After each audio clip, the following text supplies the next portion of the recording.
This video is about go-to chords. The idea is that each interval smaller than an octave links best with a particular chord, and linking in this manner will help you learn to hear these intervals. Let's start off first with the ugliest interval of all. It is a half tone, and most of my students experience this as something rather unpleasant. Let's add two more notes to this half tone so that the top three notes form a major chord. This puts it in the form of what is now a major 7 chord with a 7 on the bottom, and I am showing it three ways. First lower, then an octave higher, and finally all together with 8 different notes on only one staff using both hands.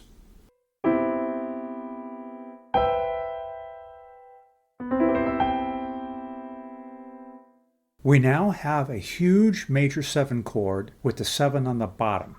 I'm going to play it in both hands and roll it. What just happened? By adding a major chord to the half tone and duplicating it in both hands, suddenly we have something that is ultra smooth.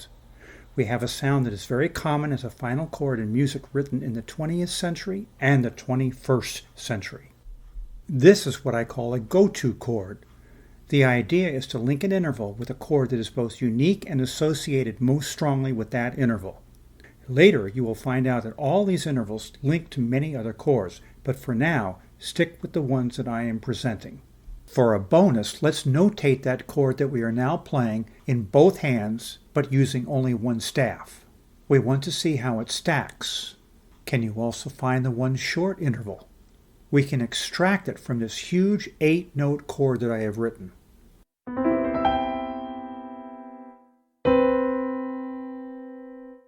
We can now use this version of a major 7 chord with the 7 on the bottom as a go-to chord for both the half tone and the one short interval. We can do the same thing with the tone. The tone is not as unpleasant, but most people don't much like the sound by itself. We again form a major chord over the interval, which is now a tone. That gives us a dominant 7 chord with the 7 on the bottom. We can again play it in both hands, and I will once again roll the chord.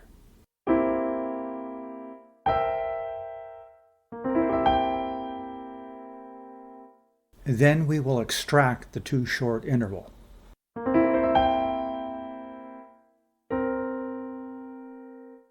We have now found a way to link the smallest and the biggest intervals within the span of an octave to very convenient chords. So the main part of this video is already done. Now comes the rabbit hole. Can we extend this idea for all the other intervals within the span of an octave? It turns out that we can, and we are only going to need 3 chords: a major chord, an augmented chord, and a diminished chord. For the intervals of the 4th and 5th, we simply need to add one note to form a major chord.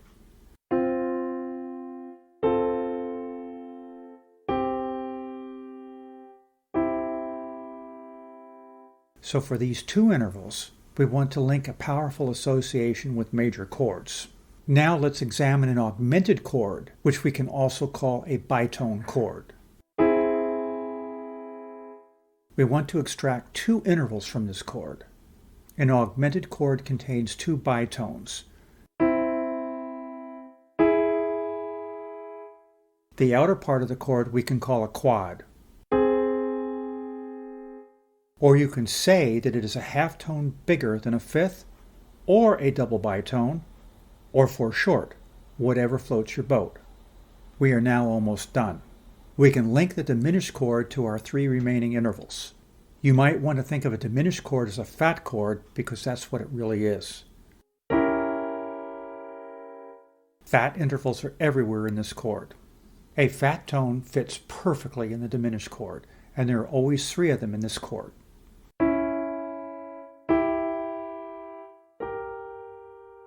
The tritone also links perfectly to a diminished chord. Don't forget that a tritone is also a double fat tone. Finally, the largest interval in our diminished chord is 3 short or a triple fat interval. We now have go-to chords for all of our intervals within the span of an octave. Quite obviously, there are many other chords that will fit some of these intervals, but the go-to chords that I have given you are the best to start off with. Please don't forget to subscribe to my channel.